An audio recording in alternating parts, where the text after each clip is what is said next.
la fin de la présentation.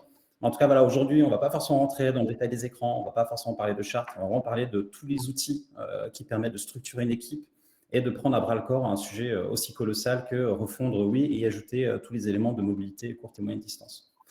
Donc voilà, on va traiter plusieurs angles. On va traiter la partie un peu organisation, on va traiter la partie discovery, bien sûr, le delivery qui est le gros morceau que tout le monde va adorer, parce qu'on va parler de tickets Jira. Et puis aussi, on va montrer aussi les petites tactiques qu'on peut avoir au sein de Figma pour gagner en clarté, pouvoir partager plus facilement, pouvoir s'organiser. Le tout étant, l'idée, c'est pas vous vendre un framework, c'est pas vous vendre la formule magique. Je sais que quand on regarde les posts sur les blogs, sur les LinkedIn, etc., on vend toujours la formule miracle. Alors déjà, on va arracher ce sparadrap, il n'y a pas de formule miracle. Ce qu'on va vous présenter, c'est celle qu'on a appliquée sur Connect, qui était, à notre sens, la meilleure organisation au meilleur moment, de la meilleure manière possible. Et compte tenu du sujet, ce n'était pas forcément très simple. Donc, ce que je vais faire, je vais partager mon écran maintenant. Hop. Alors, tac, et c'est parti. Donc là, normalement, vous devez tous voir mon écran. Oui. Donc voilà, le sous-titre important, c'est tactique de production par Fortool, parce que vous n'êtes pas sans ignorer que oui, c'est un gros morceau, qu'on a taclé à la fois le web, l'app et le web mobile. On l'a fait avec des équipes de oui, les anciennes aussi, l'équipe de l'assistant. On a récupéré pas mal de ressources. Ça a été un projet d'entreprise aussi, ça c'est important de le noter dès l'entrée de jeu. C'est-à-dire qu'on a réussi à aligner toute une organisation dans le même sens, avec la même stratégie et les mêmes objectifs. Et on va en parler aussi, ça a des impacts aussi sur la manière de travailler. Alors, juste un petit mot pour rappeler un petit peu la position aussi de SNCF Connect and Tech, qui est la maison mère qui fait le produit, le flagship SNCF Connect. En gros, nous, notre but, c'est vraiment d'accompagner les Français dans leur mobilité et toute leur mobilité. J'ai déjà évoqué un petit peu la courte et moyenne distance, on reviendra dessus. On a vraiment un sujet sur doubler la part modale du train d'ici 2030. C'est pas neutre, c'est beaucoup. On a vraiment un sujet là-dessus. Aujourd'hui, voilà, on a 11% des déplacements qui se font par train, donc on a vraiment un sujet. Et notre argument de vente, généralement, c'est de dire, en fait, c'est 5 fois moins polluant qu'une voiture, 80 fois moins qu'un avion. Donc, c'est pas neutre. Et ça, c'est important parce qu'on a vraiment un sujet de RSE, notre position, notre manière de travailler rentre dans cet objectif-là. Et comment on le fait ? En fait, il faut préparer un petit peu à demain. C'est-à-dire qu'aujourd'hui, on doit répondre à l'existant, c'est-à-dire faire quelque chose qui répond à ce qu'on avait déjà, mais aussi nous préparer à ce qu'il y aura demain. C'est-à-dire que là, on a un paysage de mobilité qui change beaucoup. Alors, on ne s'en rend peut-être pas encore complètement compte, sauf pour les personnes qui sont déjà dans ce milieu-là, mais ça va beaucoup, beaucoup évoluer avec le temps. Donc, on a besoin de créer ce socle, de préparer à la fois la technique, l'expérience, tout en garantissant le préexistant. Et on a vraiment un sujet sur le défi des super apps, parce qu'on sait très bien que généralement, une super app, vous connaissez certains acteurs du milieu, c'était très répandu sur le marché asiatique, ça commence à venir en Amérique et en Europe. On a vraiment un sujet sur comment faire quelque chose de simple, sans devenir trop gros, sans créer des silos finalement, qui seraient inamovibles et difficiles à opérer par la suite. Juste petit détour, j'ai parlé de moi, c'est important de parler de l'équipe. Donc moi, je fais partie de l'expérience client, enfin, les directions d'expérience client et design de SNCF Connect and Tech. Alors ça, c'est important parce qu'en fait, on est vraiment un collectif assez soudé et ça a vraiment eu des impacts en fait sur notre capacité à produire, notre capacité à finalement à relever le défi de SNCF Connect. On a une part qui est liée à user research et strategic design qui fait aussi un peu une partie design ops. Donc ça, c'est l'un des piliers de la CX chez nous. On a aussi un sujet sur toute la performance qualité CX qui font aussi du suivi sur l'évolution des irritants, l'amélioration continue, les nouveaux sujets, les nouvelles opportunités. Et puis, du coup, moi, ma partie sur le product design dont on va parler aujourd'hui. Mais bien comprendre qu'aujourd'hui, la CX, c'est 3 piliers qui fonctionnent main dans la main, qui nous permettent d'avoir des cycles courts, d'avancer extrêmement vite et pouvoir prendre des décisions, des arbitrages à nos bornes sans justement forcément entrer dans des process de validation très longs. Et ça nous a permis de répondre à des besoins qui étaient vraiment importants pour l'entreprise. L'équipe product design. Alors, je vous ai fait un peu une vue d'esprit, mais ça, c'est important. C'est-à-dire qu'aujourd'hui, et en rentrant un peu dans le détail, aujourd'hui, on fonctionne avec un système de pool de product designers qui prennent les sujets de manière transverse. Je ne vais pas trop m'attarder sur la structure, qui sont encadrés par des gens qui sont plus seniors, plus lead, qui vont accompagner sur l'UX, sur la UI, sur la DA. Et c'est ce collectif-là qui a émergé de SNCF Connect, alors qui n'est pas émergé de nulle part. C'est-à-dire que ça prend racine bien avant SNCF Connect, et ça va être la suite aussi de la présentation. C'est montrer en fait qu'il y a des réflexions qui sont en cours. Et comme on sait aujourd'hui qu'il y a beaucoup de réflexions autour du métier de product designer, qu'est-ce qu'un product designer, quel est son rôle, quel est son mandat, en fait, nous, on a commencé à rentrer dans ce détail-là dès 2020. Et à l'aune de SNCF Connect, on a pu opérer aussi des changements majeurs dans la manière d'opérer. Je parlais du mise en pooling, ça c'est extrêmement important. C'est-à-dire qu'aujourd'hui, le métier de product designer, On pourrait le voir juste dans son mandat et dans son rôle, comme je l'ai dit. Mais en fait, ce qui est important, c'est se dire déjà, et je pense que je vais surprendre personne dans l'audience, le mouton à cinq pattes, ça n'existe pas. On ne peut pas avoir le product designer parfait qui fait son UXR, qui fait sa UI, qui fait son UX. Alors, vous allez rencontrer dans votre carrière certainement une ou deux personnes qui savent faire l'ensemble de ces choses-là. Et je vous souhaite de garder cette personne-là dans vos amis, et de garder très très cher auprès de vous. Mais la réalité, c'est qu'en fait, on a nos tendances, on a notre corpus finalement de connaissances, on a notre éducation, on a notre expérience qui vont faire qu'on est plutôt UX, plutôt UI. Notre seniorité est très variable. Et en fait, nous, on a répondu à ce truc-là en disant finalement, oui, on a pour objectif de former des product designers le plus complet possible. Pour autant, on va prendre aussi ces limitations, on va accepter ces limitations, et en fait, on va répondre à ça en créant un système de pooling. C'est-à-dire, finalement, les personnes vont s'entraider, les personnes vont compléter les unes les autres leurs compétences, et on va créer finalement un ensemble qui répond à ce fameux arbre de compétences qu'on voit souvent et qu'on avait travaillé. Et ça, c'était vraiment pour nous le pendant du product designer, c'est aussi cet effet collectif très important pour arriver à faire, grandir aussi les personnes. Hein. C'est aussi une trajectoire RH. C'est-à-dire quand vous organisez le design dans une équipe, vous avez aussi besoin d'imprimer une trajectoire RH à vos équipes et pouvoir aussi faire en sorte que les personnes puissent s'entraider, puissent connaître aussi les sujets. Et ça, ce côté transversal, on va le revoir aussi un petit peu par la suite. Donc voilà, donc, voici un peu aujourd'hui le paysage un peu du product design chez nous. Alors, ça ne s'est pas fait tout seul, hein, c'est-à-dire que SNCF Connect, ça s'est créé au moment où oui, SNCF était encore en production, où il y avait encore des choses à mettre en production, c'est-à-dire qu'on n'a pas arrêté finalement d'alimenter oui, SNCF parce qu'on faisait Connect. Donc, il a fallu compenser. Et ça, c'est important, c'est-à-dire qu'il a fallu construire une équipe à la fois avec des personnes qui étaient déjà présentes chez nous, puis aussi ramener des personnes de l'extérieur. Et ça, c'est important, c'est-à-dire qu'on a toujours cette image des agences qui sont en mode client-fournisseur, vous fournissez finalement un projet à quelque chose de fermé et ces personnes-là vont le développer. Mais vous pouvez aussi tout à fait intégrer des personnes de l'extérieur dans vos équipes et les traiter exactement comme des internes. Et ça, aujourd'hui, c'est ce qui nous a permis de sortir le socle. Et petit à petit, quand vous structurez, finalement, vous réintégrez les personnes internes au fur et à mesure. Et si vous avez été assez prévoyant, même les personnes externes se connaissent déjà en fait la durée de leur mission. Et ça, c'était important. Ça nous a permis vraiment de construire petit à petit SNCF Connect en parallèle de l'évolution de lui et de tout intégrer sur un socle commun à l'arrivée. Forcément, la période qui a été compliquée, hein, c'est le lancement, c'est-à-dire que vous avez une partie de construction extrêmement compliquée, forcément, au début, vous devez gérer. On a eu plusieurs mois. Alors, les premiers mois, forcément, c'est des mois où le projet techniquement n'existe pas. Vous êtes dans une phase exploratoire, exploratoire au niveau technique. Hein. Il y a eu aussi des choix technologiques auxquels on a contribué côté expérience client. C'est-à-dire, est-ce qu'on choisit du React, est-ce qu'on choisit du Flutter? Ça, on a contribué là-dessus. Puis, il y a aussi la partie, finalement, quelle est l'expérience que vous voulez offrir? Quelle est les postures que vous voulez donner finalement à votre expérience vis-à-vis des clients. Et ces choses-là ont émergé aussi une grosse période de discovery. Donc, c'est-à-dire vous avez à la fois la montée en puissance de votre équipe, vous avez aussi toute la partie discovery et aller sur le terrain, récupérer tous les insights cumulés par les années et construire ce socle et construire l'équipe en même temps. Et forcément, ça ne se fait pas de manière simple. Il faut intégrer les personnes et on voit qu'on a eu un pic extrêmement fort sur la fin d'année 2020 et surtout début 2021. Et ça, c'est des périodes où il faut être extrêmement vigilant. Et on va le voir hein, par la suite, quand on rentre dans les détails, ça se reflète aussi dans la manière de travailler, ça se reflète dans la production qui a été faite. Mais ce qui est important, c'est de bien avoir sous contrôle et accepter aussi qu'on ne peut pas tout faire à l'instant T et avoir sur le radar là où vous allez aller avec votre équipe. Alors, où est-ce qu'on en est aujourd'hui? Parce que c'est bien aussi de donner la photographie avant de rentrer un peu plus dans les détails. Hein. Aujourd'hui, on a toujours une équipe mixte. Voilà. Donc, on a des gens qui viennent d'acteurs extérieurs et qui sont intégrés. Aujourd'hui, on a quand même les gens restent chez nous assez longtemps, donc il faut croire qu'ils sont plutôt contents finalement d'être avec nous. Et on a un rapport généralement au 70-30 qui est un ratio somme toute très standard dans les industries de notre type. Voilà. Mais on a gardé ce système de pooling du product designer, on a gardé ce système d'expertise au niveau des leads qui accompagne ces product designers et qui structure aussi à la fois la production et la démarche. Alors ça, c'est important aussi. J'en ai parlé tout à l'heure. Le métier de product designer, on l'a commencé bien avant Connect. La discovery aussi, finalement, parce que c'est lorsqu'on lance un projet comme SNCF Connect, il faut capitaliser sur des choses qui ont déjà été faites. Et là, en l'occurrence, on prend que les 2 dernières années, mais en fait, la réalité, c'est qu'on aurait pu le prendre bien avant. Pourquoi on a surtout capitalisé sur 2018-2020? Parce qu'en fait, les préoccupations que nous avions à la fois sur Oui, mais aussi sur d'autres assets finalement de l'écosystème, répondent en partie finalement aux problématiques qu'on allait connaître sur SNCF Connect.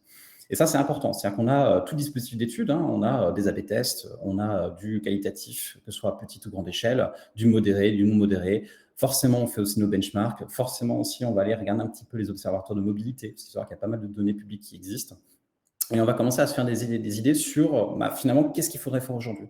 Et l'autre élément qui n'est pas forcément noté aussi, c'est les limitations. C'est-à-dire que quand vous produisez pendant plusieurs années des assets de mobilité, forcément, vous vous rendez compte assez rapidement qu'il y a des choses que vous avez prévues que vous ne pouvez pas faire. Il y a aussi des choses, vous vous rendez compte qu'il y a des opportunités que vous avez manquées. Et ça, ces éléments-là, quand vous lancez un projet comme SNCF Connect, c'est le moment de ressortir tout ça du tiroir en disant, finalement, est-ce qu'on le fait? Et ça, on part de ce point-là. Et une fois qu'on part de ce point-là, on se dit, OK, très bien, on va lancer sur juste l'été 2020, on a fait 9 études, dont de l'ethnographie, c'est-à-dire qu'on a fait travailler un anthropologue, on a été sur le terrain, on a été rencontrer des gens à différentes gares, différents types de mobilité. On a repris aussi tous nos chantiers, on a repris aussi toutes nos hypothèses les plus folles. Alors, je sais que parfois, aujourd'hui, SNCF Connect paraît radical, mais il faut savoir qu'il y a eu des versions beaucoup plus radicales que ça encore. On était en plein Covid, donc on a réussi malgré tout à faire du présentiel avec certaines personnes. Ça n'a pas toujours été simple. Je pense que vous êtes plusieurs dans l'audience à avoir connu un peu cette période-là.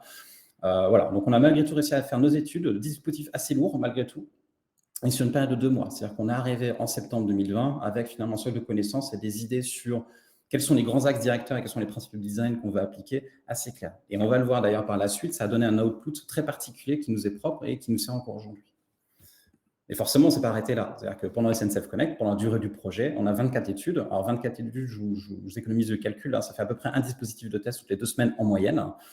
C'est-à-dire que finalement, on a créé une machine productive très forte qui a entraîné aussi derrière elle toute la partie un peu discovery et UXR qui nous a permis justement de tester au fur et à mesure, que ce soit sur des dispositifs non modérés à grande échelle, c'est-à-dire typiquement du trip count pour savoir comment on va faire nos rubriques. Ça peut être aussi, comme on voit ici, des tests de prototypes, on va directement aller voir les personnes. On a des éléments un peu intermédiaires et en fait, en gros, toute la gamme, toute la boîte à outils des études qualitatives que vous avez sous votre main est utilisable et il ne faut pas hésiter. Et à ce moment-là, on a vraiment utilisé le maximum de dispositifs pour répondre aux meilleures questions au moment où ça tombait. Donc ça, c'est la partie Connect, forcément. Mais on ne s'est pas arrêté là. Aujourd'hui, je pense que là, on ne va pas ignorer non plus le fait que la sortie a été douloureuse. Nous, on a continué à poursuivre aussi nos protocoles de test, dont plus récemment des immersions, mais pas seulement. Enfin, on a continué à évoluer sur les nouvelles features. On a continué à être testé, finalement, essayer d'analyser les irritants. Si vous avez remonté client, typiquement, creuser les verbatim, voir d'où ils viennent. Est-ce que c'est une anomalie technique? Est-ce que c'est un problème d'ergonomie? D'où viennent finalement tous ces éléments-là? Ça, voilà, vous avez en gros une quarantaine de personnes qui sont mobilisées pour arriver à continuer à suivre à la fois les remontées clients, continuer à tester les nouveaux éléments qui sont toujours en chantier. C'est-à-dire que finalement, au Connect, nous, on ne s'est pas arrêté à la première version en janvier. Vous avez vu les correctifs, mais on a encore pas mal de fonctionnalités qui arrivent, qui sont arrivées depuis les derniers mois, mais pas seulement. Et on va continuer à fonctionner comme ça. Ça reste une boîte tech, SNCF Connect and Tech. Le mot tech est dedans. Et ça, c'est ce qui nous permet aujourd'hui d'avancer pour continuer à réifier un peu cette stratégie qu'on met en place sur SNCF Connect, toujours répondre à ce socle, c'est-à-dire qu'on a mis en place un socle, mais l'idée, c'est pas s'arrêter là, c'est faire évoluer un applicatif et un service de manière à, répondre aux besoins des clients, les besoins les plus immédiats, et aussi les préparer au futur de la mobilité. Alors, je parlais d'artefacts. Bon, le plus évident et un peu tarte à la crème, c'est l'expérience map. Mais c'est quand même un élément extrêmement structurant dans les réflexions. C'est-à-dire que quand vous lancez les cadrages, forcément, vous avez besoin de quelques ready-made qui sont très faciles à digérer, très faciles pour prendre de la hauteur aussi sur les problématiques, surtout quand vous discutez avec des expertises tierces ou des personnes qui n'ont pas toute la connaissance métier. Donc voilà, donc ça, c'est l'expérience map, les personas de toute évidence. Donc ça, c'est des choses qu'on a fait dès fin 2020. C'est-à-dire qu'on est arrivé finalement en septembre avec nos personas, on est arrivé au cours de fin 2020 avec nos expériences map, tous les éléments qui étaient structurants pour pouvoir faire toute cette phase de cadrage et de production. Et aussi, je reparlerai un tout petit peu plus tard, le principe expérientiel, donc ça, je me le garde un tout petit peu de côté, mais qui aujourd'hui est un peu nos axes directeurs pour la production et la lecture finalement de la qualité de nos productions. Et Experience Map, c'est un artefact qui est assez intéressant aussi, parce que finalement, oui, SNCF et SNCF Connect, ce n'est pas la même chose. Et ça, c'est important. C'est-à-dire qu'aujourd'hui, SNCF Connect doit répondre à ce que savait faire oui, SNCF, mais on doit adresser vraiment, en gros, l'ensemble des mobilités vertes et partagées. Et pour ça, il faut aussi prendre en compte des mobilités récurrentes. Il faut prendre en compte aussi, et ça, c'est important, les mobilités PMR, PSH. Aujourd'hui, vous avez quand même 12 millions de personnes qui sont en situation de handicap en France. Vous en avez 2 millions qui sont malvoyantes. SNCF Connect doit pouvoir répondre aussi à ces personnes-là. Et ça, c'était un élément aussi directeur. Alors, je vous parlais des principes expérientiels. Alors, je ne vais pas vous faire la liste à Prévert, je vous épargne quand même. Vous ferez un arrêt sur image et vous pourrez lire éventuellement toutes les lois qu'on a mis en place. Mais ça, c'est typiquement un des artefacts, une des productions les plus clés qui a été faite dans l'équipe, justement, Design Ops et études expérientielles, sur finalement quels sont les principes de design qu'on va appliquer sur SNCF Connect, que ce soit pour la construction, ce qu'on a tendance à appeler le build, et la partie, ce qu'on appelle le run, c'est-à-dire finalement l'évolution du produit une fois qu'il est sorti. Ces principes expérientiels, il y en a 5 et ils se déclinent en 23 lois. Et ça traite à la fois de l'accessibilité, ça va traiter de la proactivité, ça va traiter aussi de la cohérence. Et ça va répondre aussi, on va le retrouver aussi dans nos choix organisationnels, une manière de travailler, comment on assure la cohérence d'un produit de bout en bout. Puis aussi le sujet de la fiabilité. Et ça, c'est des choses qui sont ensuite opérables et mesurables, essentiellement de manière qualitative, évidemment, mais on peut envisager aussi potentiellement de mettre des métriques beaucoup plus quantitatives derrière. On peut savoir là où on surperforme, là où on sait qu'on a encore des axes de travail, et pouvoir finalement se donner des guides qui permettent d'informer le travail du designer au quotidien, mais aussi derrière, vous pouvez très bien retourner voir une direction commerciale, retourner voir du marketing, alimenter de la tech, et on se dit, le principe expérientiel, c'est un outil d'entreprise. Et ça, c'est important. C'est-à-dire qu'aujourd'hui, l'expérience client, que ce soit le product design, mais vraiment l'expérience client en grand, on a aussi un rôle plus forcément d'évangélisation, mais d'aider à faire gagner en maturité une entreprise. Et typiquement, les principes expérientiels répondent aussi à ces problématiques. Alors maintenant, on va partir à la partie très très fun que tout le monde adore, le delivery. Parce que forcément, on a fait donc, cette phase de discovery très importante, on a structuré un peu notre équipe, on a dit finalement quel genre de profil on voulait mettre dans cette équipe, c'est très bien. Maintenant, il faut produire. Alors ça, c'est une partie clé. C'est que généralement, je sais que les designers adorent qu'on parle de Tiki Jira ou quel que soit l'outil, peu importe ce que vous utilisez. Généralement, on utilise des petits Trello, on suit des tableaux, on fait des post-it sur les murs. Il faut savoir qu'il faut dépasser la phase juste du culte du cargo et essayer de comprendre un peu ce qu'on fait. C'est-à-dire qu'en gros, il y a des modèles qui dépendent finalement de ces mesures côté tech. Nous, on a fait le choix de le mesurer vraiment aux bornes du product design, en se disant, on a besoin de connaître comment on travaille. Le challenge est vraiment important et finalement, on n'a pas de place à l'erreur ou à l'improvisation. Donc, comment allons-nous structurer et mesurer notre travail de manière à, 1, savoir si on va dans le bon sens, 2, pouvoir remonter des alertes, et 3, devenir prédictif. Parce que quand vous devenez prédictif, vous devenez fiable. En devenant fiable, vous gagnez en crédibilité aussi auprès de l'entreprise. Vous êtes capable aussi d'informer les décisions de l'entreprise sur finalement des choix de design, des choix de fonctionnalité. Et ça, c'est extrêmement important. Ça aussi, ça devient quelque part une fonctionnalité d'entreprise, d'être capable de rendre le product design comme une fonctionnalité extrêmement rigoureuse et prédictive de l'entreprise. Alors, on va rentrer. Alors, je vais vous épargner forcément les détails, mais ce qui est important, c'est lire un peu les tendances. C'est-à-dire que, en gros, ce qu'on peut lire généralement, ce genre de graphe, vous allez rendre votre staffing. Donc, c'est en gros le pourcentage en bas donne indication de la jauge de staffing de l'équipe basée sur le staffing actuel qu'on a aujourd'hui dans l'équipe. Donc, on a commencé très tôt à 15% du staffing actuel, c'est-à-dire en gros, c'est purement exploratoire. On voit la phase dont on parlait un tout petit peu plus tôt, où là, on rentre un petit peu, on commence à récupérer des ressources et on commence à structurer l'équipe pour démarrer. Donc, vraiment, la partie va à partir de janvier 2021. Mais on sent aussi que c'est là où monte un peu la production. Donc ça, je ne vais pas forcément rentrer dans les détails, mais c'est vraiment le moment aussi où on met en place tous les petits outils DesignOps qui sont utiles justement à l'hygiène de l'équipe et qui permettent aussi de rassurer, parce que quand vous lancez un projet comme ça, généralement, vous allez rencontrer forcément côté product management en priorité, mais aussi côté tech, des personnes qui légitimement vont être craintives parce que vous avez encore peu de produits, vous n'avez pas encore fait de parcours, et vous avez besoin de les informer, aussi de permettre de suivre aussi votre équipe. Et ça, c'est extrêmement clé. C'est qu'en gros, on a vraiment besoin que la tech et le product management soient nos partenaires et on a besoin d'être main dans la main. Et pour être main dans la main, il faut aussi utiliser un peu le même genre d'outils et s'appliquer finalement dans les mêmes référentiels. Et ça, c'est les choix qu'on a fait et bien nous en après, parce que ça nous a permis aussi d'assurer l'ensemble des parcours nécessaires à SNCF Connect. Bon, là, on voit un pic productif, je ne vais pas forcément m'attarder, mais c'est là, en gros, on est au top, au maximum de l'équipe. Et ça, c'est important, c'est-à-dire que ce n'est pas juste quelque chose de positif. Le but du jeu, ce n'est pas fonctionner comme une chaîne de montage. Au contraire, cette période-là, c'est une période qui a été extrêmement difficile pour l'équipe. Et aujourd'hui, on s'en sert finalement comme borne qu'on ne veut plus atteindre, volontairement en disant, attention, quand on atteint cette borne-là, on n'est plus capable de produire correctement, on n'est plus capable de travailler en binôme, on n'est plus capable finalement d'arriver à partager. Et on sait que cette période-là, le travail a été assuré, mais il n'est pas tenable sur la longueur. Ça vous faites maximum 3-4 mois, comme c'est le cas ici, et très vite après, vous avez potentiellement une équipe qui s'effondre si vous ne prenez pas les actions. Et ça, on reviendra dessus, on a pris des actions justement à ces bornes-là. La partie dite de mise en qualité, donc là, c'est exactement là où on a pris finalement ces actions. On a diminué volontairement notre vélocité, mais par contre, on a assuré un travail de mise en cohérence, de restructuration, aussi de prise en compte de tous les retours alpha et bêta qui avaient été faits pendant l'été.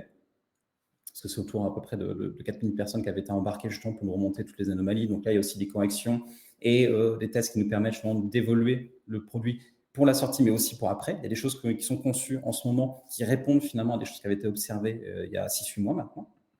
Et puis aujourd'hui, finalement, une équipe qui est, somme toute plutôt mature, où on a pris en compte justement cette baisse de vélocité pour arriver à gagner, entre guillemets, «le confort nécessaire» pour avoir vraiment le recul au quotidien et faire un travail serein dans l'équipe et qui permet aujourd'hui d'assurer, l'ensemble de la production, attendue.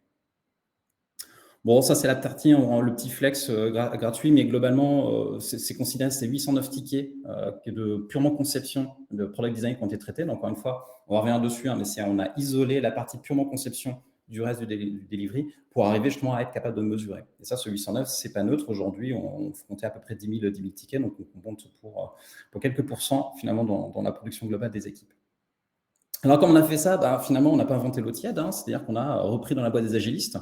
Alors, il y a toujours ce truc un peu compliqué, c'est-à-dire que vous avez un sujet entre partir dans l'extrême où, quelque part, finalement, le product design serait une activité un peu romantique, où on serait tous, finalement, dans notre petit coworking avec une plante à côté de nous et en train de faire de l'art. Alors, ça, c'est effectivement un axe, c'est intéressant, c'est bien. Puis l'extrême inverse, où, finalement, on le traiterait comme une industrialisation pure avec aucune réflexion et, finalement, aucune idée sur ce qu'on voudrait, la manière dont on voudrait faire évoluer un produit. On a choisi d'être un peu entre deux. C'est-à-dire que finalement, on a pris volontairement et joyeusement dans la boîte des agilistes, sans pour autant vouloir être complètement strict. C'est-à-dire, typiquement, on n'a pas fait de sprint, on a fait le choix. Alors, c'est des questions qui peuvent se poser encore à l'avenir, hein, mais on a fait le choix de ne pas reprendre tous les mécanismes et finalement, tous les rituels existants côté Scrum. Mais on a choisi de reprendre la mesure et finalement d'arriver à évaluer notre travail. Donc, on l'a fait avec des choses très classiques. Hein. Pour ceux d'entre vous qui ont déjà travaillé avec des équipes tech, je pense que ces cartes-là ne vous sont pas complètement inconnues. Hein. On a fait le système de chiffrage en équipe. Chaque sujet, chaque élément de conception est alimenté par le designer, présenté par le designer et il est évalué en équipe. Bon, ça, pareil, je ne m'attarde pas. Hein, encore une fois, ce n'est pas forcément quelque chose de nouveau. Hein, ça existait dans les équipes de Wii dès 2020. Mais finalement, cette connaissance, ce savoir-faire, on l'a raffiné pour le faire monter un peu en puissance sur SNCF Connect. Et ça donne quoi quand on rentre dedans? Ça, c'est intéressant aussi. Vous avez la production brute, donc la partie un peu usine des parcours. Par contre, a posteriori, vous pouvez aussi dire énormément de choses, en fait, juste en lisant la manière dont vous avez évalué votre travail et la manière dont les actions ont été prises aussi derrière. Typiquement, au début, on avait tenté des tickets qu'on évaluait, donc vous avez plus le nombre est élevé et plus la complexité est forte. Généralement, on tourne autour de 2, 3, 5, en tout cas dans notre équipe. Encore une fois, c'est des unités sans valeur. On parle de points, mais en fait, elles ne correspondent à aucune échelle. Elles sont propres à votre équipe. Vous ne pouvez pas comparer à l'équipe d'à côté. Par exemple, 2 équipes de design qui feraient des évaluations, vous ne pouvez pas garantir que leurs échelles soient les mêmes. Mais par contre, nous, très vite, on a remarqué que 13 points, en fait, c'était pas bon. Donc, ça n'allait pas du tout. On ne pouvait pas prendre ça. Et on l'a fait une fois et une seule fois. On n'a plus jamais recommencé. Et maintenant, c'est un signe de si on évalue à 13 points, alors on redécoupe. C'est que le besoin est trop gros, il y a trop de flou, trop d'incertitudes et vous ne pourrez pas produire. Et ça, c'est important. C'est-à-dire que vous allez gagner aussi en sérénité dans l'activité de product design. Vous allez avoir des scopes plus petits, plus resserrés. Ou en tout cas, vous allez au moins séquencer. Quand vous êtes capable de dire que votre besoin est extrêmement gros, au moins vous pouvez le séquencer, le travailler avec le product management, et éventuellement avec la tech ou d'autres parties prenantes comme la partie commerciale, et pouvoir définir finalement un séquencement de livraison qui permet d'être extrêmement lean finalement votre manière de répondre. Et là, on le voit, hein, c'est-à-dire que très rapidement, on s'est mis en ordre de bataille et on a surtout découpé du 5, du 8. Et généralement, on s'est rendu compte que voilà, c'est une période où on avait besoin de parcours. On parlait de socle. C'est la partie où on a mis en place le socle et ça se voit finalement. On peut relire ces choses-là a posteriori et se rendre compte que ces choses-là, oui, c'est bien le socle qu'on a construit à ce moment-là. On peut dire très exactement à quel moment, finalement, on a vraiment structuré l'ensemble des parcours SNCF Connect, encore une fois, web et app. Je ne vais pas m'attarder, on voit aujourd'hui qu'on gagne un peu en maturité là-dessus. Donc, voilà, aujourd'hui, on découpe, on fait moins de tickets à 5 points, on essaie de beaucoup plus lean. Et puis, on voit la disparition des fameux tickets à 8 points qui eux-mêmes nous semblent encore trop gros pour avancer. Si vous voulez le glossaire, je vous laisse regarder, vous mettre en pause éventuellement la vidéo quand vous serez dans le replay. Je ne vais pas m'attarder dessus, c'est du Kanban très classique. Donc, c'est vraiment la manière dont fonctionnent nos équipes aujourd'hui. Par contre, ce qui est intéressant, c'est de dire finalement comment vous pouvez aussi gagner un peu en sérénité de la manière dont vous produisez. Parce qu'au début, vous faites vos colonnes, c'est très bien, mais très rapidement, en fait, vous n'arrivez plus à gérer qu'est-ce qui est prioritaire, qu'est-ce qui n'est pas prioritaire, de qui a besoin de quoi pour pouvoir avancer. Et on a fait le choix de faire comme une piste de débordement, c'est-à-dire que maintenant qu'on connaît un peu notre vélocité, en fait, on ne va pas prendre plus par semaine que notre capacité à faire. Et en fait, au bout de mars 2021, en fait, on a écrasé cette partie, on a enlevé tous les tickets qui ne sont pas prioritaires, et on s'est dit désormais, ce qu'on appelle des candidats vont n'avoir que le nombre de tickets correspondant à notre capacité à faire. Et pourquoi je parlais de piscine à débordement? Parce qu'on va faire le nombre de tickets en moyen, plus 1. Comme ça, vous avez un tout petit peu de marge. Si jamais vous êtes surperformé une semaine, vous pouvez avoir une priorité qui correspond. Et cette priorité-là, vous la travaillez avec le product management. C'est-à-dire que c'est eux qui restent finalement arbitres de ce qu'on met dans le produit, à quel moment et de quelle vitesse. Nous, on est là pour répondre, dire quelle est notre capacité à faire et comment on structure finalement les choix de design.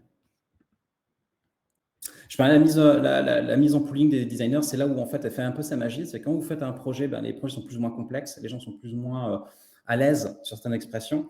Et en fait, on avait vraiment besoin, comme je disais, je parlais de principe expérientiel un peu plus tôt, on a vraiment besoin de mettre en commun finalement les travaux des uns et des autres.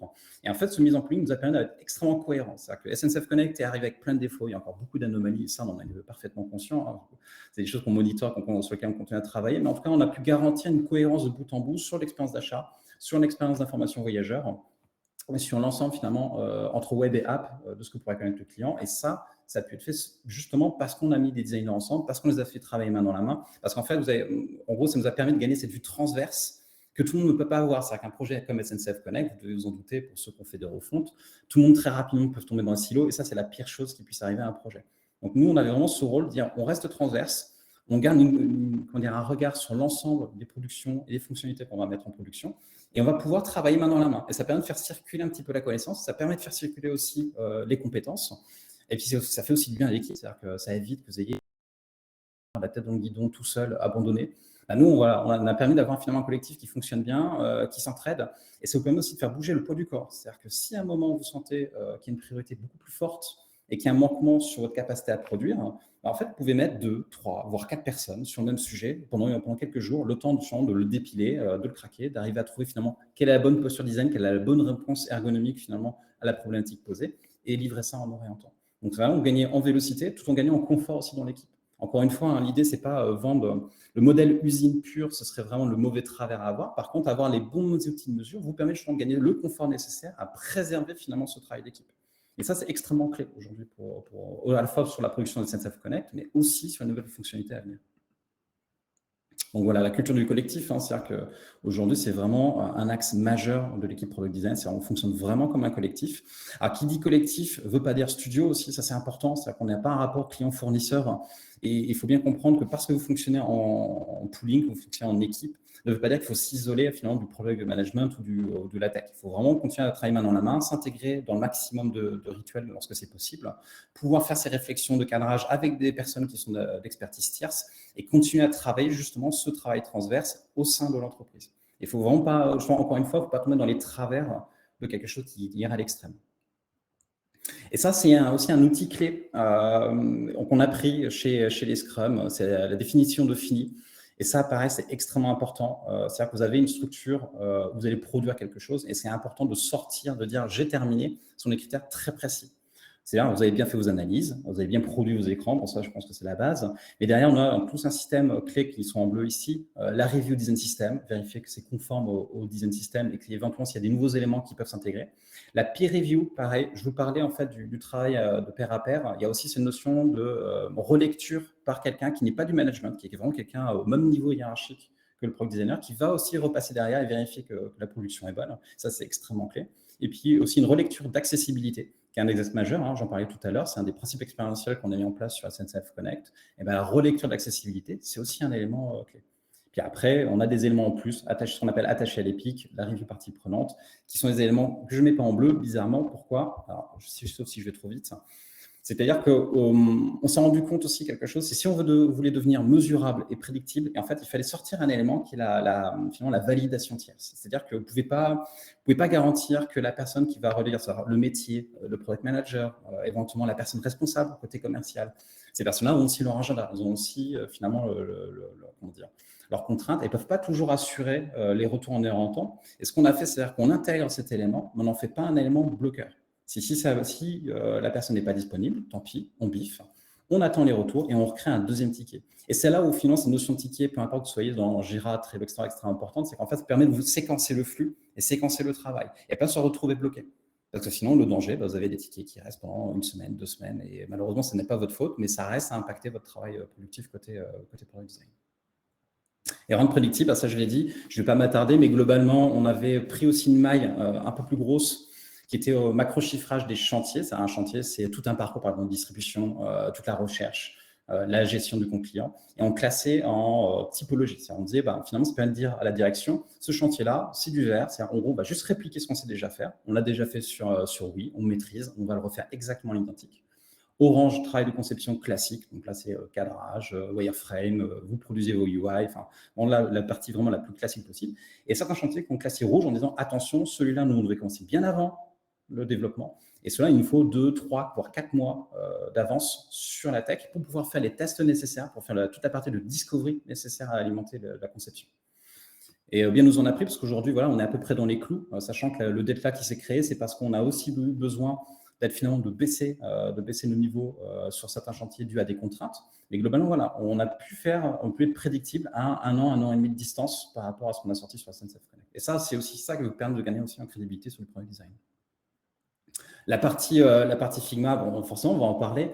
Et on parlait aussi d'être résilient par rapport aux structures. C'est-à-dire que nous, on s'est fait une conviction très forte, c'est que la manière de créer des workspaces, souvent, les gens pensent à les faire par équipe. Ils ont une équipe qui s'appelle, je ne sais pas moi, X, ils vont appeler finalement le workspace X. Donc nous, ce qu'on a choisi de faire, c'est vraiment de refléter Experience Map dans les workspaces Figma. Et ça veut dire que vous allez créer une structure aussi qui sera résiliente par rapport à des réorganisations, qui sera résiliente par rapport à des besoins. Si vous transmettez votre projet à une autre personne, ils peuvent reprendre à l'identique en suivant l'expérience map. Donc c'est là où on voit l'impact aussi des artefacts qu'on a créés très tôt dans le projet. Mais ça a aussi des impacts finalement sur la manière d'organiser les parcours produits. C'est-à-dire qu'il n'y a pas vraiment de chapelle, mais ce qui est important, c'est de se dire finalement, un parcours va contenir à la fois l'app, le web et le web mobile. Donc en gros, il va répondre à un besoin client, mais va être capable finalement de prendre la distance nécessaire sur les différents devices que vous allez adresser. Et puis, ça se reflète aussi sur les pages. C'est-à-dire que la manière de nommer une page, ça a aussi un impact. Quand vous allez finalement reporter à la direction, à une partie tierce, quand vous avez besoin aussi de pérenniser votre travail pour le retrouver dans 6 mois, dans 1 an, la manière de nommer les pages a du sens. Alors, en l'occurrence, ce que je vous montre ici, c'est ni plus ni moins qu'une copie d'écran de ce qu'il y a actuellement chez nous sur une des fonctionnalités en cours. D'ailleurs, on voit les dates, c'est début juin. On a une partie qu'on a fait dès 2021 qui était un premier lot. Donc, le IVTS-2692, c'était le petit nom du ticket à l'époque. Et depuis, on est revenu dessus, on a réintégré de nouvelles pages dans Figma pour traiter à une itération du même sujet. Et là, c'est le IVTS 18949. C'est pas sexy vu comme ça, mais par contre, ça permet au management, ça permet aussi au product manager, ça permet à la tech de revenir derrière, savoir exactement ce que vous avez produit, comment vous l'avez produit et quand vous l'avez produit. Et peu importe finalement l'outil que vous utilisez derrière, ça permet de créer une traçabilité et de mettre tout le monde sur un pied d'égalité. Et vraiment se dire finalement, mon fichier Figma contient la réponse fonctionnelle à un problème donné. Les composants identifiés, on les met aussi, il y a une zone tampon, on a un nouveau composant, on va les mettre dedans, ils seront relus dans cette page-là et seulement après, ils seront intégrés au design system. Alors, design system, je ne vais pas m'attarder, je pense que tout le monde n'a pas à parler de son propre design system depuis 1 an. Je pense qu'on là-dessus, voilà, on a aujourd'hui un design system qui est extrêmement conséquent. Il faut savoir que par exemple, ne serait-ce qu'un bouton primaire est inséré 40 000 fois dans le fichier Figma, donc ça, c'est pas neutre. Donc on a forcément ces composants qui sont montrés à la fois en thème son, thème clair et web, mais aussi la documentation qui permet d'implémenter les composants. C'est-à-dire qu'en gros, le Figma contient aussi les règles d'engagement finalement du composant pour le designer qui va créer son parcours. Comment je le paramètre, comment je peux l'insérer, quelles sont les règles d'interaction que je peux mettre derrière. Ça a aussi des impacts aussi sur le nom des layers. C'est important parce que derrière, tout ce que vous avez intégré, que ce soit côté design system ou côté production des parcours, ont besoin aussi d'être, entre guillemets, le plus autoporteur possible. N'importe qui doit pouvoir passer derrière et relire la documentation et comprendre de quoi vous parlez. Et ça, c'est même vous à 6 mois ou 1 an de distance. Donc, je parlais de documentation, c'est typiquement ce genre de petits détails. On montre un peu les composants. Donc là, c'est effectivement les normes un peu récentes. Pour autant, ça ne nous empêche pas de continuer à faire ces vieilles normes des gens qui ont connu Photoshop avec, on continue à écrire les marges et on continue à écrire finalement les zones d'interaction sur un élément. Ça semble nécessaire, c'est important parce que finalement, le composant, même s'il est très bien conçu, vous avez aussi des développeurs qui ont passé derrière et qui ont besoin de ce genre de documentation et qui ne sont pas toujours complètement à l'aise sur les outils que vous montrez. Et pour le end-off, c'est important finalement d'avoir ce genre de documentation. L'accessibilité, j'en parlais, c'est-à-dire qu'on l'a écrit vraiment comme un critère au sein de SNCF Connect. Finalement, quand vous mettez un composant, quand vous avez un parcours, vous avez aussi des documentations qui sont propres à l'accessibilité. Et les résultats, en fait, ça a été payant. C'est-à-dire qu'aujourd'hui, si on s'en tient en tout cas à la norme légale, on va atteindre 70% de conformité RG2A fin juin. Mais si on prend la règle moyenne, on a plus de 85% de conformité moyenne.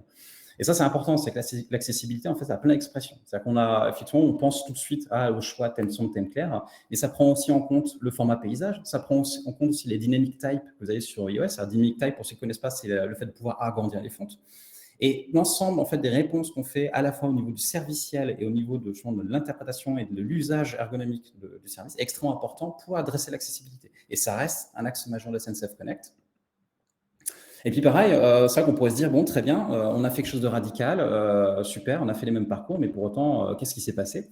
Ce qui s'est passé, c'est que finalement, la partie uniquement transactionnelle, qui est un peu clé finalement, et le cœur du réacteur, que ce soit pour oui ou pour SNCF Connect, en fait +6 points de conversion. C'est-à-dire finalement, quelque part, on a appris plein de choses. L'indépendance de la charte par rapport à un tunnel de conversion, le fait que les optimisations qui avaient été crantées dans les équipes de oui, qu'on n'avait pas toujours réussi à mettre en production, ont été payantes dans l'expérience du client, et +6 points, c'est pas neutre. Surtout à un moment où la conjoncture est plutôt favorable pour la mobilité, ça a été vraiment l'accélérateur de Connect qui aujourd'hui fonctionne plutôt bien. Les des stores, forcément, on a subi le bad buzz. Je pense que c'est pas une surprise.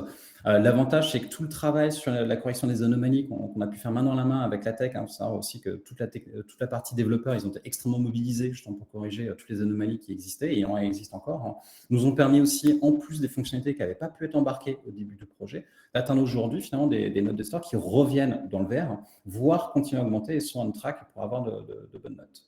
Voilà. Donc on voit aujourd'hui qu'on est un peu encore en souffrance sur Android, mais voilà, petit à petit, on arrive à rétablir l'assiette. Et ça, c'est important, c'est-à-dire quand vous faites les analyses, bien regarder les notes des stores pondérées, pas seulement les commentaires qui sont postés.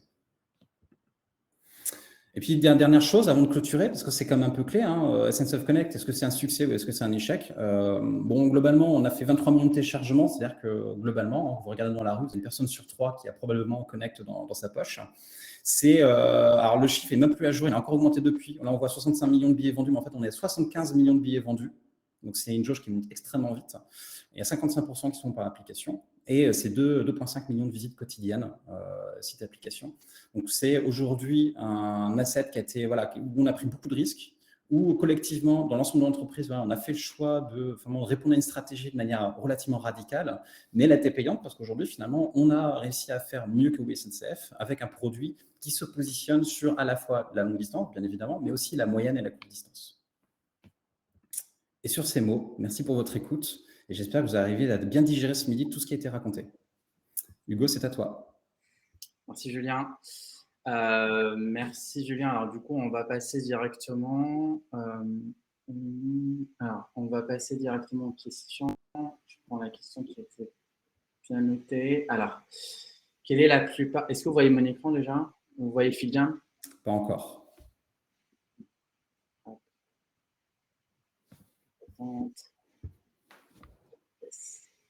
Là, je pense que oui. Alors, quelle est la part de l'éco-conception numérique dans cette nouvelle approche SNCF Connect? Alors ça, je vais répondre. Aujourd'hui, on travaille avec un partenaire qui s'appelle Greenspector pour toute la partie éco-conception. Donc aujourd'hui, on est, alors c'est loin encore d'être parfait, il y a encore beaucoup de boulot pour répondre à ce sujet-là.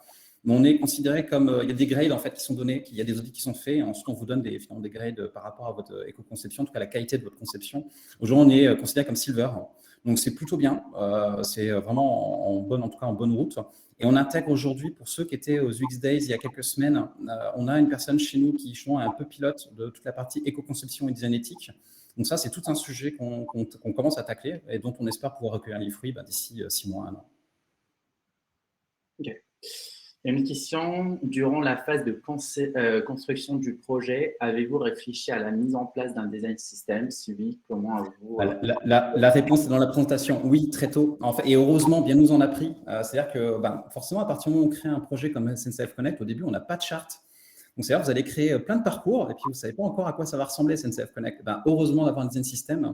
C'est-à-dire qu'en gros, le design system, on l'a vraiment fait transverse. Ce n'est pas que la partie UI-Kit des designers. On entend bien la partie aussi avec les développeurs. Et très tôt, on a mis en place nos pipelines entre Figma, Figma, Storybook. Et bien nous en a pris parce qu'ensuite, les bascules de charte qu'on a pu faire par la suite, on a mis à peine 10 jours pour les faire les bascules. Donc, si vraiment vous faites un gros projet très tôt, dès le premier jour, il faut lancer un design system et bossez-le avec la tech, c'est extrêmement important.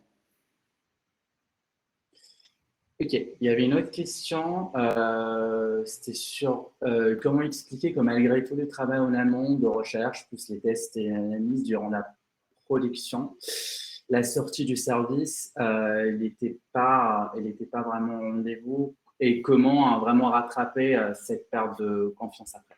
Alors, il y a une part d'inconnu, c'est-à-dire quand vous lancez, quand vous dites « Bon, alors, bonjour, je vais basculer tout SNCF dans un nouveau produit, ça va bien se passer, que vous appuyez sur un bouton, forcément, vous avez un peu d'inquiétude. » Alors, la bonne nouvelle sur le coup, c'est que la bascule en elle-même, quand on l'a faite je ne sais plus quel jour c'était, en semaine à 22h, on avait vraiment, c'était le centre de contrôle de SpaceX quand on a commencé à faire les bascules. Donc ça, c'était très, très calme et très mesuré. Et ça, là-dessus, on peut aussi, en tout cas, applaudir les personnes côté Ops qui ont réussi à vraiment faire ce déploiement. Mais effectivement, après, vous avez le moment où vous vous rendez compte, il y a des anomalies techniques, il y a des choses qui n'avaient pas été prévues.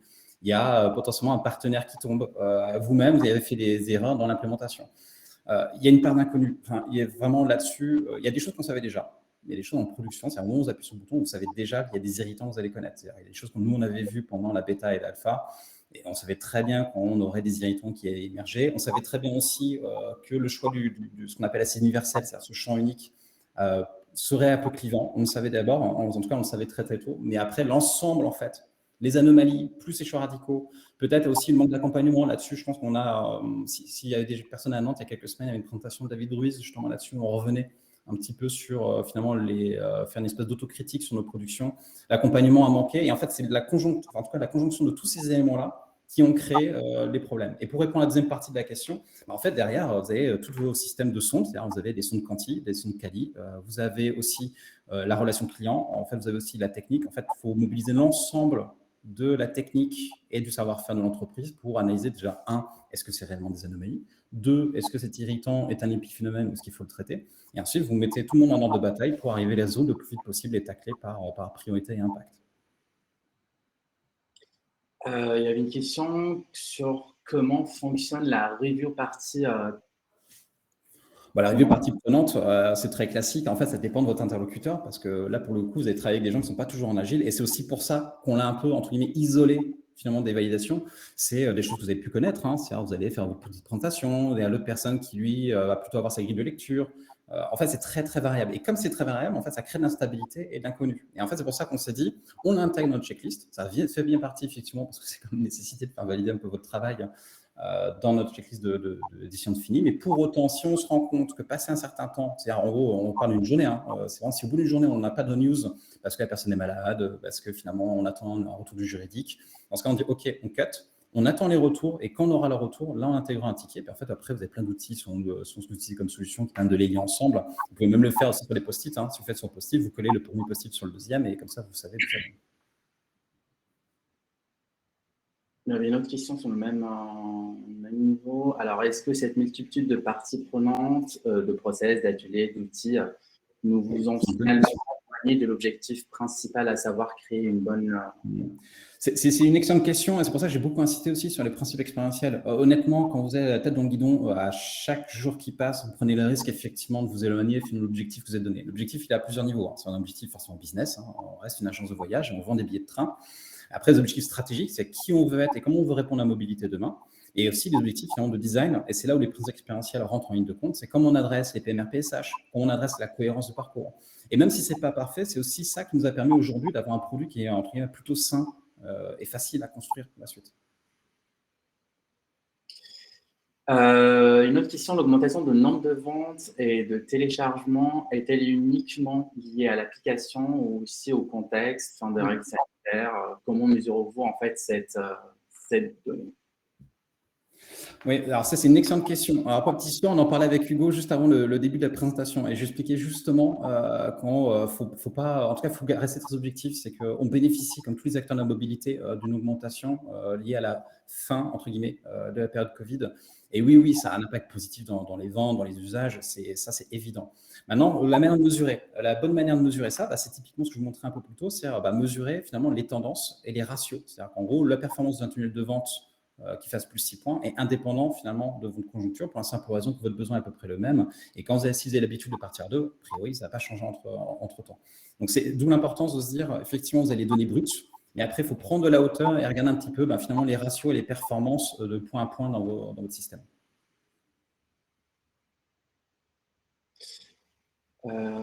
Alors, du coup, j'essaie de voir les questions les plus notées.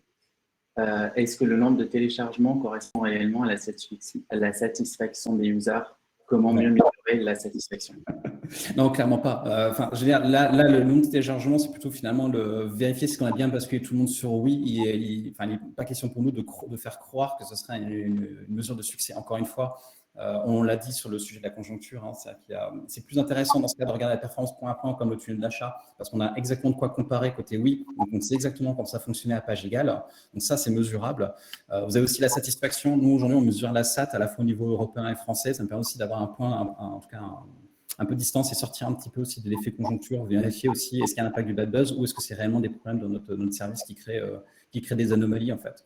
Donc non, clairement pas. Le nombre de téléchargements, c'est juste pour mesurer en tout cas l'impact d'une refonte de la taille de SNCF Connect, c'est-à-dire voilà, quand on refait ce genre de projet, on n'a pas le droit à l'erreur parce qu'on adresse en français surtout. C'est clair. Alors, il y avait une autre question sur quels sont pour vous les enjeux futurs et quels sont les enjeux de SNCF Connect. Oh, mon sujet préféré. Alors là, j'espère que vous avez 1 heure devant vous. J'essaie de faire la version courte. Non, globalement, moi, ce que j'aime bien répéter aux équipes, c'est qu'on a malheureusement un paysage qui va continuer à se fracturer. Alors, ça peut être pour le meilleur, ça peut être pour le pire, mais en tout cas, le fait est que de plus en plus, la manière de se déplacer sur le territoire va se décentraliser. Va se décentraliser au niveau de la gouvernance, va se décentraliser aussi des modes de consommation. Vous n'en voyez pas encore l'impact, mais il y a plein de régions en fait en France qui tentent des modes de consommation. On parle par exemple de Pay As You Go dans le sud. Il y a des systèmes de cagnottes qui existent. Vous avez aussi du transport à la demande qui existe aussi en Île-de-France. Où vous pouvez faire venir directement quelqu'un chez vous. Alors, en fait, vous avez aujourd'hui la manière de se déplacer et la manière de consommer la mobilité va ne faire qu'augmenter. Plus, soyons honnêtes, l'ouverture de la concurrence, ça sera aussi un sujet pour nous. Et globalement, on essaie vraiment d'avoir cette démarche en disant nous, notre enjeu, et c'est aussi pour j'ai vu passer l'histoire de Super App, c'est aussi pour ça qu'on veut prendre un peu ce recul-là, dire notre cœur de métier reste le train, ça ne bougera pas. C'est vraiment, nous, notre but du jeu, c'est vendre du train, ça reste vraiment le cœur du réacteur. Mais pour autant, tout ce qui se passe autour, la mobilité courte et moyenne distance, et bien faire le distinguo, souvent vous entendez parler de longue et courte distance, et la moyenne distance est extrêmement clé en France. Les gens qui font du région à région, c'est une part qui est non neutre. Nous, on essaie d'adresser ça, vraiment l'adresser à la fois sur du train, et puis finalement, en fonction des partenariats, des personnes avec qui on travaille, d'avoir créé un applicatif qui est scalable et qui permet d'adresser n'importe quel mode de consommation ou de mobilité. Et ça, pour l'instant, finalement, on n'est qu'à la base, donc on n'en voit pas encore les résultats, mais le but du jeu est vraiment de planter ces graines pour plus tard. Okay. Il y avait une question sur le dark mode, sur le fait pourquoi vous avez choisi de pousser vraiment que le mode. Oh, le fameux thème sombre. Alors, en plus, pour le coup, comment dire, si je reprenais certains éléments qu'on entend parfois, je dirais on assume, mais de manière plus objective. En gros, nous, on a 2 objectifs qu'on a changé de nom. Déjà, ce qui est important, vous l'avez vu tout à l'heure, on avait une personne qui est DA dans l'équipe. Et aujourd'hui, la charte, c'est une co-construction entre la marque, parce que c'est eux les arbitres, finalement, de créer une marque de toute évidence. Mais en fait, on a pu être partie prenante dans ces travaux-là, de manière à dire, d'entrée de jeu, nous, on veut une charte qui soit actionnable sur les interfaces numériques. En gros, on avait 3 axes. On avait l'interface numérique, pourquoi c'est important. Un des pain points qu'on avait sur Oui, c'est que le rouge et l'orange, c'est très cool, mais alors quand vous voulez envoyer des warnings et quand vous voulez envoyer des alertes, vous choisissez quelle couleur en fait, pour le faire. Et on avait pas mal de petits bloqueurs sur comment déployer finalement une charte qui ne rentre pas en collision déjà avec tous les signaux que vous allez avoir, sachant que SNCF Connect par rapport à Oui est censé intégrer de plus en plus d'informations voyageurs. Comment vous gérez ça? Par exemple, sur l'assistant, le choix avait été fait de faire une interface extrêmement sobre, justement pour porter ces informations-là. Donc ça, c'est important. Premier axe. Deuxième axe, le gros pain point historique de Oui SNCF, en fait, c'est la confusion avec Ouigo. C'est-à-dire que nous, on a un vrai problème d'écosystème. C'est-à-dire qu'on a beau faire des choix dans la tête des Français, c'est très compliqué. On a essayé de les accompagner au maximum. Et ça, c'est vraiment un effort aussi au niveau du groupe. Tous les acteurs du groupe sont mobilisés pour essayer de clarifier un petit peu que ce soit les offres ou les services. Nous, à nos bords, on se dit, voilà, très bien, on a besoin de se singulariser. On a besoin d'être parfaitement reconnaissable et pour le meilleur, pour le pire. Mais si quelqu'un sort une maquette aujourd'hui de Connect et met pas le logo, je pense qu'il n'y a pas trop de risques. On ne va pas nous confondre à quelqu'un d'autre. Donc ça, c'était le deuxième axe. Et puis le troisième axe, c'était sur le choix aussi, alors ça paraît paradoxal parce que parfois il y a des interprétations un peu fallacieuses, mais sur le choix d'une polarité négative, c'est-à-dire le thème sombre, par rapport à l'accessibilité. Il faut savoir que les personnes aujourd'hui qui ont des problèmes de vue, généralement, les interfaces brillantes, surtout si vous augmentez la luminosité, sont extrêmement douloureuses. L'avantage d'une polarité neutre, en fait, elle va commencer à écraser un tout petit peu les contrastes, elle sera beaucoup plus supportable. Et aujourd'hui, on le voit, cette mode SAT a le plus augmenté chez finalement les populations âgées. Voilà, donc ça peut paraître un paradoxe, mais aujourd'hui, on a plutôt une bonne SAT sur les plus de 50 ans. Et ça, c'était un choix. C'est-à-dire qu'à partir du moment où on adresse tous les Français, je parlais finalement des principes expérientiels sur les PMR, PSH. Finalement, quand on s'est dit, on a besoin de se singulariser, on a besoin d'avoir quelque chose qui soit structurant, qui puisse porter de l'information. Et on a besoin aussi d'adresser l'accessibilité. Mais en fait, le choix a été vite fait de dire on va privilégier un thème sombre sur SNCF Connect. Je vois qu'il est 57. Il me reste 2 questions. Je vous pose encore 2 questions. Il y a une question qui a été intéressante sur le fait que est-ce qu'il y a une histoire derrière le logo à SNCF Connect? Celle-là, malheureusement, autant on a été partie prendre sur la charte, autant on a eu un regard plus distant, c'est-à-dire on a été plus là pour accompagner. Après, l'histoire du logo, on peut quand même la raconter, c'est que le logo, à la base, en fait, est censé représenter les timelines. Ce qu'on appelle les timelines, c'est vos points à points. C'est-à-dire vous passez par, j'en sais rien, vous partez de La Rochelle et puis vous allez vers Bordeaux, vous allez passer par des points et en fait, généralement, vous avez une frise qui la représente. Et en fait, le logo SNCF Connect représente cette frise. Donc, vraiment sur cette notion de connexion et de lien entre les personnes.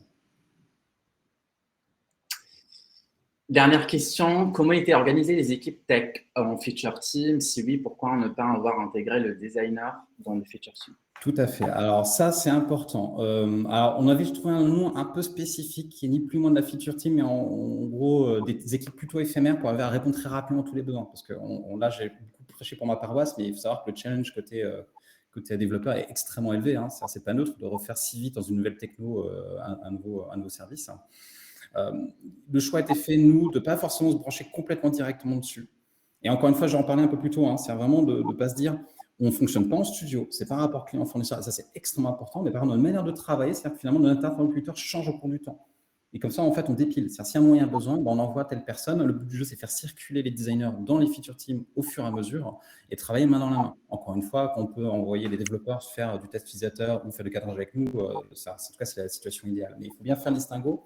Et en fait, pour mieux répondre à la question, pourquoi on s'est séparé de ça, justement pour pouvoir répondre de manière très organique aux besoins. Quand vous avez un projet de cette ampleur et que vous avez quand même 300 personnes mobilisées pour développer, nous, on a vraiment besoin d'être extrêmement réactifs et réactifs à la maille de la demi-journée. Et pour ça, en fait, il faut avoir les ressources sous la main. Vous ne pouvez pas bloquer une personne dans une équipe. Ok, je pense qu'on a fait le tour. Alors, on a d'autres questions qu'on n'a pas eu le temps de les poser. Mais je pense qu'on a fait vraiment le tour sur toutes les questions. Merci beaucoup, Julien. Je vous en prie, merci à tous. Merci beaucoup, c'est trop bien. Merci d'accepter notre invitation et c'est vraiment très, très, très, très riche. Là, aujourd'hui, on voit vraiment un peu ce qui s'est passé et un peu les coulisses de la refonte. C'est un trop bon travail, franchement, bravo beaucoup. Je te laisse le mot de la fin. Avant de te laisser le mot de la fin, je vous rappelle qu'en fait, ce format, il a intérêt de rester une fois par mois, donc de 11h à midi. On va traiter plusieurs sujets, donc n'hésitez pas à nous contacter, moi, Hugo ou Pierre-Antoine, en fait, pour soit participer, soit en fait nous proposer des sujets. Il y aura en fait un meet-up ou un event plutôt qui sera en physique en septembre. On va vous communiquer tous les détails d'ici là. Et voilà, je te laisse le mot de la fin, Julien. Ok, c'est beaucoup de responsabilités. Non, encore merci à tous, parce qu'on est lundi à 11h. En plus, je pense que tout le monde a faim et je pense que j'ai bien assommé tout le monde avec mon flot de parole pendant 45 minutes. Donc déjà, merci pour votre patience, merci d'être venu jusqu'au bout. Merci pour vos questions aussi, parce que je pense que c'est des très bonnes questions. N'hésitez pas aussi à parfois prendre contact avec nous, que ce soit moi ou même l'équipe. Encore une fois, je parlais du collectif. N'oublions pas aussi qu'il y a tous les designers derrière qui ont quand même produit tout le service. N'hésitez pas à venir à notre rencontre. Nous, on est vraiment dans une phase où on a aussi besoin d'aller un peu à la rencontre des gens, prendre aussi les retours. Encore une fois, l'idée, c'est pas vraiment de dire on est parfait, on aurait tout réussi, on s'en fout. Vraiment, on essaie d'avoir ce rapport le plus humble possible, finalement, à la mobilité. En tout cas, voilà, nous, on estime aujourd'hui qu'on est plutôt on track. Les indicateurs sont bons et on espère en tout cas vous revoir très bientôt pour parler d'autres aspects de SNCF Connect. Merci beaucoup, Julien. Et le partage, en fait, l'enregistrement, il sera disponible d'ici quelques jours. De toute façon, je vous partagerai le lien sur LinkedIn et Twitter. Je vous dis bonne app et à très bientôt. Salut. À bientôt. Merci beaucoup.